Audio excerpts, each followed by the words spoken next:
Masih bersama kami di Presisi Siang. Presiden Jokowi memimpin KTT World Water Forum ke-10 di Bali International Convention Center, Nusa Dua pada hari ini.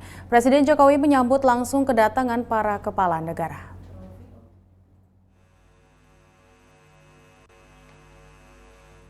Rangkaian hari ketiga Forum Air Terbesar Sedunia World Water Forum ke-10 dibuka dengan pertemuan tingkat kepala negara. Presiden Jokowi akan memulai pertemuan terkait persoalan air dan sanitasi global. Tercatat pada pemimpin dunia yang hadir di antaranya adalah Perdana Menteri Tajikistan, Presiden Sri Lanka, Presiden Fiji, Wakil Perdana Menteri Malaysia, dan Wakil Perdana Menteri Papua Nugini. Pada siang ini, rangkaian hari ketiga Forum Air Terbesar Sedunia akan dilanjutkan dengan Opening Fair and Expo World Water Forum ke-10. Kemudian dilanjutkan dengan Parliamentary Meeting akan digelar di Petaku 3 dan 5 Bali Nusa Dua Convention Center. Pertemuan ini akan dihadiri Puan Maharani dalam kapasitasnya sebagai Ketua Interparliamentary Union. Usai pertemuan-pertemuan tersebut, para delegasi negara, delegasi, dan peserta World Water Forum akan berkunjung ke kawasan mangrove Taman Hutan Raya I Gusti Ngurah Rai pada pukul 15.30 waktu setempat. Rangkaian hari ketiga World Water Forum akan ditutup dengan Cultural Parade di Bari Collection pukul 16.30 sore nanti.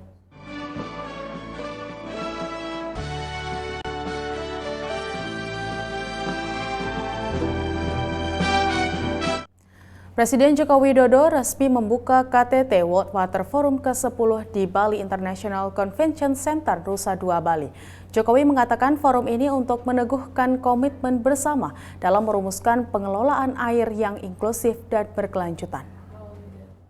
Mulia, Forum Air Sedunia ke-10 ini sangat strategis untuk merevitalisasi aksi nyata dan komitmen bersama dalam mewujudkan manajemen sumber daya air terintegrasi. Ada 3 hal yang Indonesia konsisten dorong. Yang pertama, meningkatkan prinsip solidaritas dan inklusivitas untuk mencapai solusi bersama, terutama bagi negara-negara pulau kecil dan yang mengalami kelangkaan air. Yang kedua, memberdayakan hydrodiplomasi untuk kerjasama konkret dan inovatif, menjauhi persaingan dalam pengelolaan sumber daya air lintas batas. Yang ketiga, memperkuat political leadership sebagai kunci sukses berbagai kerjasama menuju ketahanan air berkelanjutan. Dan melalui forum ini, Indonesia mengangkat 4 inisiatif baru, yaitu penetapan World Lake Day, yang kedua, pendirian Center of Excellence di Asia Pasifik. Yang ketiga, tata kelola air berkelanjutan di negara pulau kecil. Dan yang keempat, penggalangan proyek-proyek air. Yang mulia, air bukan sekedar produk alam, tapi merupakan produk kolaborasi yang mempersatukan kita, sehingga butuh upaya bersama untuk menjaganya. Dan dengan ini, saya nyatakan sesi pertemuan tingkat tinggi Forum Air Sedunia ke-10 dibuka.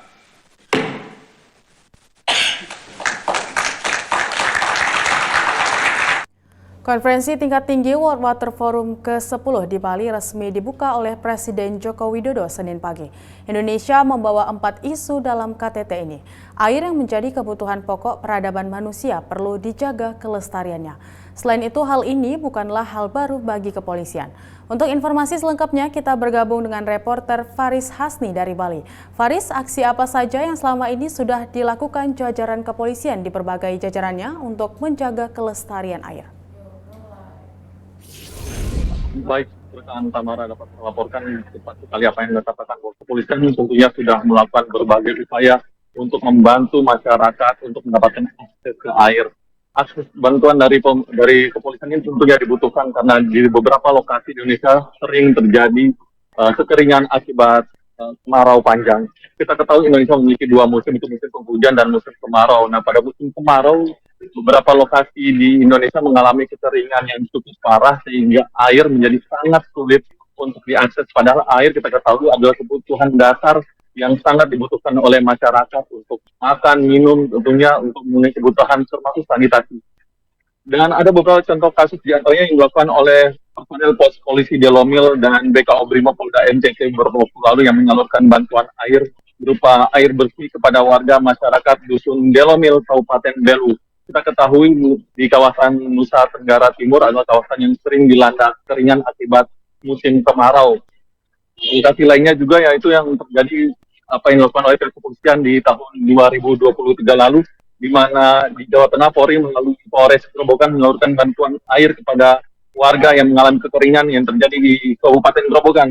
Kekeringan yang terjadi akibat kemarau panjang. Jadi itu persoalan-persoalan yang sering dialami oleh masyarakat dan Polri tentunya hadir tidak hanya membantu masyarakat untuk mendapatkan akses ke air, namun juga membantu masyarakat untuk bagaimana menjaga air sehingga sustainable. Jadi tidak hanya dapat digunakan, namun juga bisa dipertahankan.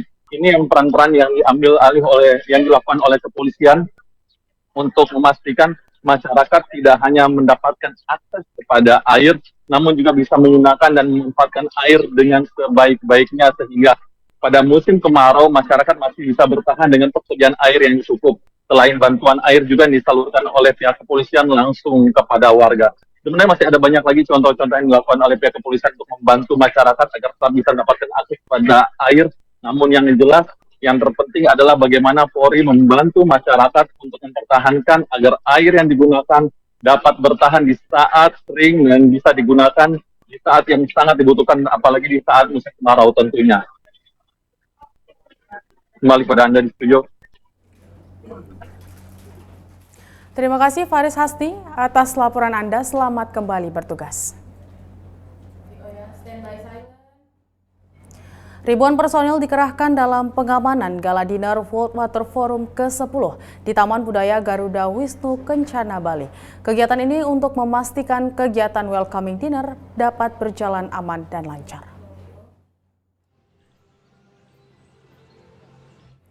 Polri menerjunkan 1.200 personil Pamwal Rolakir dalam pengamanan gelaran Gala Dinner World Water Forum ke-10 di Garuda Wisnu Kencana, Bali. Kegiatan ini dihadiri oleh belasan kepala negara peserta World Water Forum. Dalam gelaran Gala Dinner ini, Presiden Joko Widodo menyambut langsung kedatangan para delegasi KTT World Water Forum ke-10 yang digelar di Taman Budaya GWK Bali Minggu malam. Dalam sambutannya, Jokowi mengucapkan selamat datang kepada para delegasi yang datang dan berharap para tamu menikmati pertunjukan khas Indonesia yang ditampilkan maupun hidangan makan malamnya. Presiden Joko Widodo juga berharap forum WWF dapat mewujudkan air bersih dan sanitasi bagi semua orang.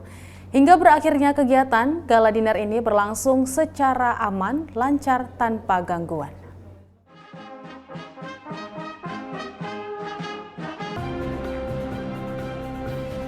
Ladies and gentlemen, please welcome all the leaders at the welcoming dinner.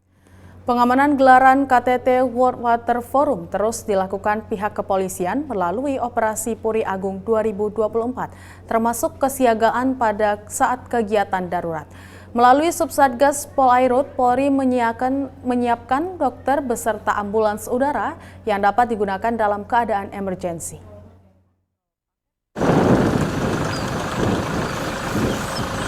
Memasuki hari ketiga gelaran Operasi Puri Agung 2024, penjagaan keamanan masih terus dilakukan pihak kepolisian melalui 8 satgas serta 2 satgas wilayah. Tidak hanya penjagaan keamanan, kesiagaan pada keadaan darurat juga dilakukan oleh kepolisian melalui Subsatgas Polairut yang berada di bawah Satgas Banops Polri. Dalam operasi ini, Subsatgas Polairut telah menyiagakan dokter beserta ambulans udara yang dapat digunakan dalam keadaan emergensi. Ambulan udara ini memiliki kelengkapan peralatan untuk melakukan pertolongan pada korban saat menuju ke safe house ataupun rumah sakit terdekat. Pesawat ambulan atau heli ambulan ini memang digunakan ketika memang diperlukan terhadap tamu-tamu delegasi yang membutuhkan pertolongan segera, tentu kita sambil juga koordinasi dengan penanggung jawab pengamanan di ring 1, kita akan gunakan ini sebagai ambulan udara yang sudah sering melaksanakan kegiatan dalam kegiatan-kegiatan internasional. Jadi pada saat penyelenggaraan di Mandalika ini juga dipakai, di samping juga kegiatan-kegiatan terkait dengan pengamanan VVIP ini juga dipakai. Terakhir kemarin dalam rangka pengamanan operasi ketupat ini juga dipakai. Ya, jadi memang udah standar dan ini heli yang benar-benar kita gunakan ketika diperlukan dalam rangka evakuasi atau kegiatan ambulan udara. Dalam operasi Puri Agung 2024 ini, Polri melalui Subsatgas Pol Airut Satgas Ban Ops telah menyiagakan 2 unit heli serta 9 personel. Keseluruhan unit heli dan personel disiagakan penuh untuk proses pengamanan serta evakuasi apabila terjadi keadaan emergensi. Dari Bali, Faris Hasni dan Mular Armas melaporkan untuk Polri TV. Berbagai prestasi olahraga ditorehkan personil Polwan Polres Lampung Utara Polda Lampung. Brigadir Polisi Marcelina Oktavianti meraih prestasi dengan memenangkan kejuaraan atletik dan pencaksilat. Kegemarannya menggeluti olahraga pencaksilat membuat Brigadir Polisi Marcelina Oktavianti menuai berbagai prestasi. Polwan yang bertugas di Polres Lampung Utara, Polda Lampung ini meraih segudang prestasi olahraga, khususnya atletik dan pencaksilat. Berbagai prestasi yang diraihnya saat mengikuti kejuaraan olahraga, diantaranya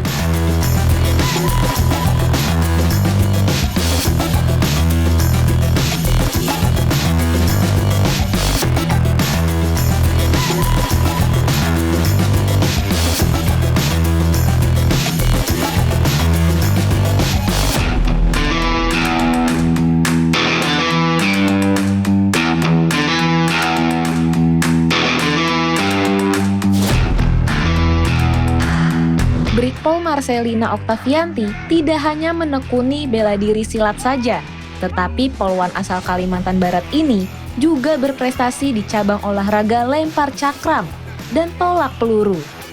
Selain bidang olahraga, wanita berdarah Dayak Tionghoa ini juga pandai berkesenian, bernyanyi, dan bermain musik. Berbagai lagu khususnya berbahasa Mandarin dan rohani sering dia dendangkan. Atas berbagai prestasinya tersebut, Brigpol Marcelina Oktavianti juga pernah mendapatkan beasiswa belajar di National Taiwan Normal University.